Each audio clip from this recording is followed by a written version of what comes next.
An shirya maguɗi don ganin cewa an kayar da wato Dr. Rabi Musa Kwankwaso, yayin da Tinubu ya tura 'yan bindiga kan wato zaben da aka gudanar a yau don ganin cewa sun kona akwatin sun yi fata-fata da komai.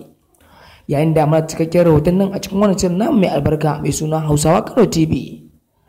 To amma mai sauraro, idan wannan shine zuwanka na farko, ka danna mana subscribe, kana ka danna mana alama kararrawa don samun sababbin shirye-shiryen mu da zarar mun dora. Dan idan ka danna subscribe kuma ka danna alama kararrawa, zai baka damar shigowa wannan shirin namu da samun zababban labarai kuma da zarar mun dora.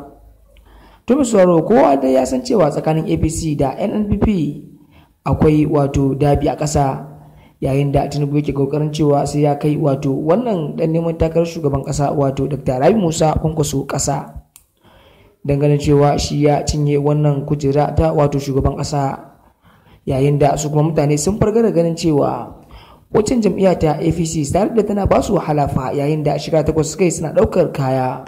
Idan ba za ku manta ba, wato dan neman takarar shugaban ƙasar nan wato Dr. Rabi Musa Kwankwaso ya gina waccan jam'iyya ne, yayin da kowa bai taɓa tunanin cewa wannan jam'iyya za ta girma kamar haka ba, yayin da a tsakanin waɗannan 'yan neman takara guda hudu wanda suka fi samun ƙuri'u, Peter Obi da Atiku da wato Dr. Rabi Musa Kwankwaso sai kuma Tinubu, yayin da ake tunanin cewa wato Dr. Rabi Musa Kwankwaso zai iya kawo Najeriya tsakanin shi da Tinubu a cikin ɗaya akwai biyu, yayin da Tinubu dama ya san cewa ya riga da ya faɗi, shi isa ya tura wato matasa dan ganin cewa an kona waccan akwati.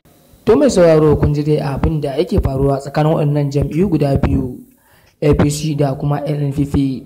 To mai sauraro, kun kwanta ku danna mana subscribe, kana ku danna mana alama karara don samun zafafan labaran mu da zarar mun saura. Hausawa Kano TV, mun gode.